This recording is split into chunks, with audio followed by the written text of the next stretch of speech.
Energy में है, तो मैं सिर्फ आपको छोटी सी एक जानकारी करवाना चाहता हूँ कि आपका एक टाइम का यूज़ होने वाला बॉटल, या आपका एक टाइम का यूज़ होने वाला ग्लास, या आपका एक टाइम का यूज़ होने वाला डिस्पोजेबल प्लेट, वो एनिमल्स के इफेक्ट उसके ऊपर क्या होगा। नेक्स्ट, ये वो एनिमल्स हैं जिनकी पूरी जिंदगी, जिनकी पूरी लाइफ इस एक प्लास्टिक के साथ गुजर रही होती है, and they are suffering. You are torturing the animals just because आपने एक दफा स्ट्रॉ यूज करनी है, आपने एक दफा जो है गिलास यूज करना है। आपके एक दफा के प्लास्टिक के इस्तेमाल करने से ओशंस में, सी में जो एनिमल्स हैं वो through out their life torture होते हैं, वो सफर करते हैं।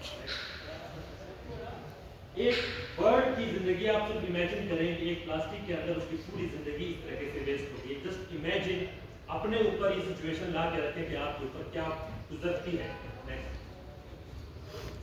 आप मर भी जाएं, इंसान की फोटो में नहीं दिखा सकता, थोड़ा सा प्रॉब्लम है, जानवरों को देख के मैं सिर्फ बता रहा हूँ, आप मर भी जाएं, आप डेथ हो जाए, गल सड़ जाए, लेकिन प्लास्टिक आपके अंदर आकर कर जाएगा। और ये वो एनिमल्स हैं जिनके अंदर कोई सेंस नहीं है, इनको नहीं पता होता कि फूड कंट्रीब्यूटेड कौन सा है और प्लास्टिक वेस्ट कौन सा है।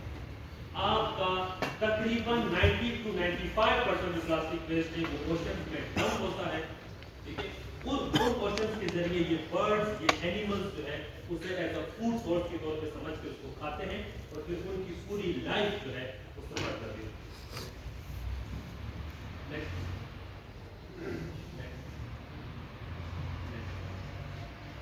ये आपके सामने छोटी सी इमेज है जिसमें आप देख सकते हैं कि आपने इतना सारा जो प्लास्टिक है वो वेस्ट किया है। प्लास्टिक का सबसे बड़ा प्रॉब्लम ये है कि जब इस पे सनलाइट पड़ती है तो ये डिग्रेड हो जाता है स्मॉल स्मॉल पार्टिकल्स में, जिसे हम आजकल माइक्रोप्लास्टिक कहते हैं।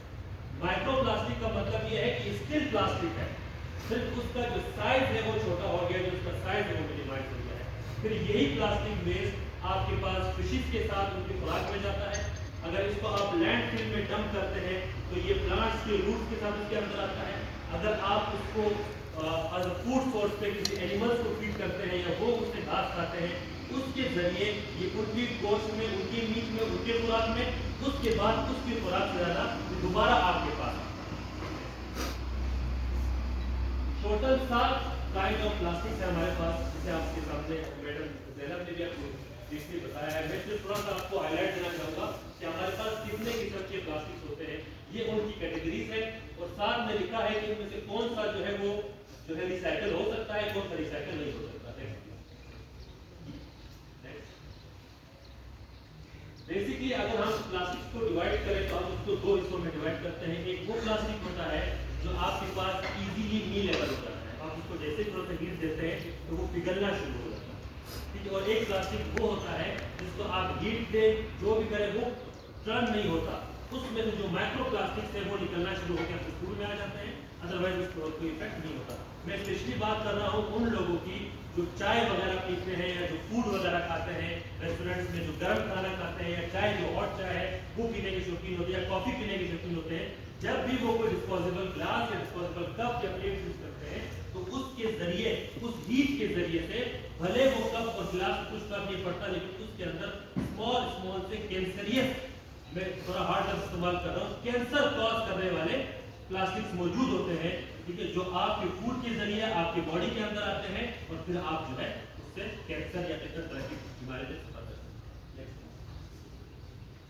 ये डेली यूजेस है हमारे प्लास्टिक्स का। नेक्स्ट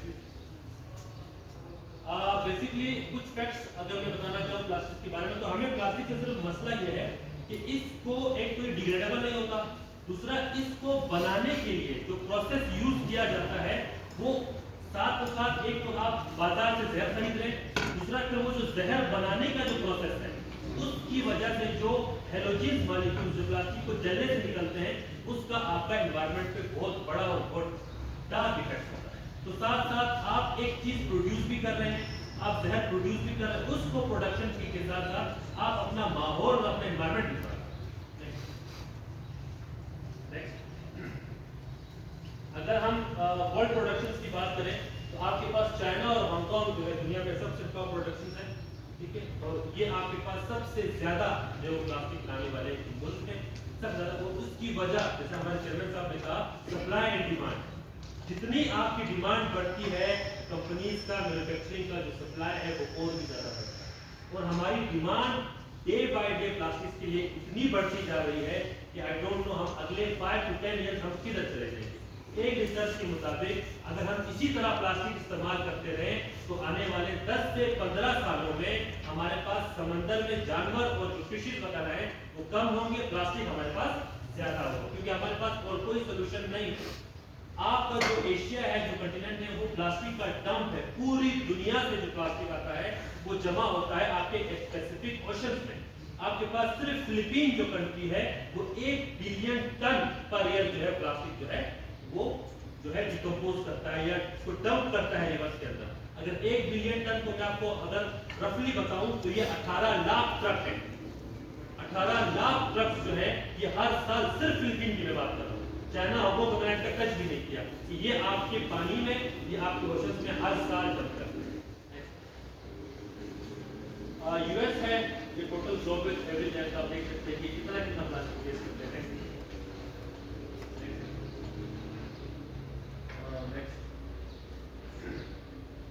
अगर मैं इन्वायरमेंटल इफेक्ट्स की बात करूं कि आपके पास जो प्लास्टिक है उसका इन्वायरमेंटल इफेक्ट आपके पास क्या है, तो 3 मेन इफेक्ट्स है आपके पास। आपका एयर, आपका वाटर, ठीक है, और ये दोनों वाहिद चीजें हैं जो प्लास्टिक से खराब होती है।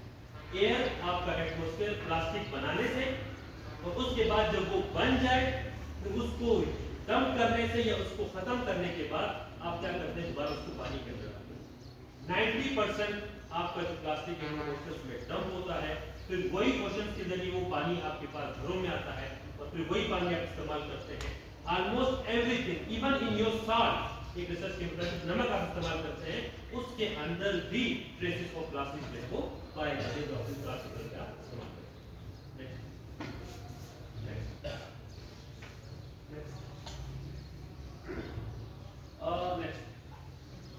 तो बेसिकली कहना मेरा ये है कि हमें करना क्या चाहिए। बता तो बात है सब की ये नहीं, अभी हमारे पास ऑप्शन क्या है। हमारे पास जो करंटली आपके पाकिस्तान का जो इकोनॉमिक क्राइसिस चल रहा है उसमें हमें कोई नई इंडस्ट्री लगाने की जरूरत नहीं, हमें उसमें कोई नया टेक्नोलॉजी लाने की जरूरत नहीं है, हमें सिर्फ अपना लाइफस्टाइल चेंज करना है। हमारे पास और कोई ऑप्शन नहीं है, हम तो सिर्फ हमने अपना जो लाइफस्टाइल है हमें वो चेंज करना है। हमने डिस्पोजेबल्स छोड़कर अपने हाथों में या अपने बैग में कप रखे। हमने पिकनिक्स पे, हमने पार्टीज जो हमने करनी है उसमें हमने डिस्पोजेबल्स को इस्तेमाल करना है। हमने अपने घरों में प्लास्टिक को बैन करना है, हमने स्टील के बर्तन, हमने मिट्टी के बर्तन यूज करने हैं, ताकि जितना हमारे पास सप्लाई कम होगा उतनी ही हमारे पास जो है, सॉरी डिमांड कम होगा उतनी ही सप्लाई आहिस्ता आहिस्ता आपके पास जो है वो खत्म होना चाहिए। ये सिंपल सा सॉल्यूशंस है कि आप अपनी वेजिटेबल्स को प्लास्टिक की जगह पे एक पेपर में भी यूज कर सकते हैं। नेक्स्ट, अगर आपके पास पेपर का भी अगर आपको थोड़ा सा ज्यादा इन्वायरमेंटल इफेक्ट है, जो चीज पर होते हैं, तो आप घर से बैग लेके जा सकते हैं। ये एक टाइम में, अभी ये ट्रेंड चेंज हुआ है, अभी टाइम चेंज हुआ है। पहले हमेशा जो भी घर से हमारी माएँ हमारी बहनें जाती थी उनके हाथ में अपना बैग होता, उस बैग में अपना सामान लेके जाती थी। अभी ये ट्रेंड हमें भी दोबारा लेके आना, हमने ये ट्रेंड दोबारा लेके जाना है, हमने प्लास्टिक को बैन करना है।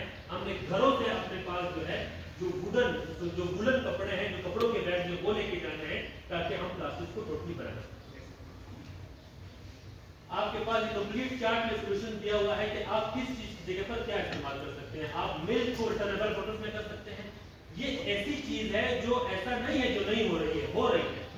अगर आपको पता होगा, आपके पास कोयटा में एक पेप्सी की फैक्ट्री है जिसमें आपके पास कोल्ड ड्रिंक्स बनते हैं, मैं शीशे की बोतल की बात कर रहा हूँ, उसको रिसाइकल करने के लिए, उसको बाजार से खरीदने के लिए एक अलग शॉप जिसे हम एम्प्टी कहते हैं, इसका पूरा कारोबार चलता है। वो शीशे की बोतलें पकड़ते हैं, दोबारा पेप्सी को फरोख्त करते हैं, उनमें दोबारा कोल्ड ड्रिंक भर के आपके पास आती है। तो ये कोई ऐसी नई चीज नहीं है जिसे मैं कह रहा हूँ कि जो नहीं हो सकता है, ऑलरेडी मार्केट में नहीं कर सकती है। लेकिन मुझे इस बात का एतराज है, हम सिर्फ पेप्सी तक क्यों रुके, हम सिर्फ कोक तक क्यों रुके, हम मिल्क बॉटल्स को रीयूजेबल क्यों नहीं कर सकते, हम शीशे के बॉटल्स को बार बार इस्तेमाल क्यों नहीं कर सकते, हम ये सिस्टम अपने घरों में क्यों नहीं लेके आते। कि हम लिक्विड चीजों को ऐसी बोतल्स के अंदर इस्तेमाल करें या ऐसी बोतल्स के अंदर लेकर आए जिसको हम दोबारा बार बार रीयूज करें।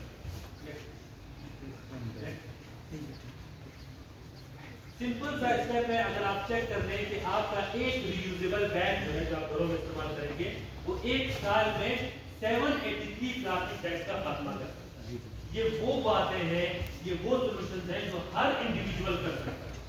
हमें ये चीज बेसिक से शुरू करनी है, हमें ये बात हर बंदे को बतानी है, हमें ऊपर से हर चीज इम्प्लीमेंटेशन के लिए गवर्नमेंट के पास नहीं जाना चाहिए। हमारे अपने वर्ष में जो है हम एटलीस्ट वो तो करें। एक रीयूजेबल बॉटल से आप 83 प्लास्टिक बॉटल्स को रोक सकते हैं बनने के लिए। एक रीयूजेबल कप से आप 1256 जो कप से उनको आप मैन्युफैक्चर उसका रोक सकते हैं। एक स्ट्रॉ जो रीयूजेबल आप बार बार यूज कर सकते हैं उससे आप 295 प्लास्टिक है उनको आप रोक सकते हैं। ये वो काम है जो हम डेली बेसिस पे करते हैं। इसके लिए कोई बड़ी इंडस्ट्री नहीं चाहिए, इसके लिए कोई बड़ी टेक्नोलॉजी नहीं चाहिए, हमें सिर्फ और सिर्फ अपना लाइफस्टाइल थोड़ा सा चेंज। लास्ट में मैं सिर्फ ये बात कहना चाहूंगा, ये पिक्चर्स मैंने आपको दिखाई सिर्फ इसी के लिए कि ये एनिमल्स जो है भले ये बोल नहीं सकते लेकिन ये आपसे एक चीज बार बार पूछ रहे हैं कि हमारा कसूर क्यों हमें जो है बिला हुआ है। और ये आपको शायद ऐसा लग रहा है कि एनिमल्स का, देखिए हम खुद ह्यूमंस जो है एक फूड चेन का हिस्सा है। अगर इनमें से कोई एक चेन डिस्टर्ब होता है, फूड चेन की कड़ी से कड़ी मिली हुई है, अगर उसमें बीच में से आप एक ऑर्गेनिज्म को स्किप कर देते हैं या आप एक ऑर्गेनिज्म को स्किप करवा देते हैं अपने वन टाइम यूज के, तो उसका असर आप पर पड़ेगा। भले अभी आपको शो ना, भले आपको अभी लोग 20 सालों से चीख रहे थे global warming global warming global warming, किसी को यकीन नहीं था, अभी सर पर आ गया, अब यकीन आ। तो हमारा मसला यह है कि जब तक हमारे सर के ऊपर नहीं आती हमें पता नहीं चलता कि हमें करना है। ये रिक्वेस्ट है मेरी आप सबसे, हमें कोई बड़ा इकदाम लेने की जरूरत नहीं है। आज हम सब अभी से ये मेहनत करें कि हम कोशिश करें कि प्लास्टिक को कम करें। Thank you.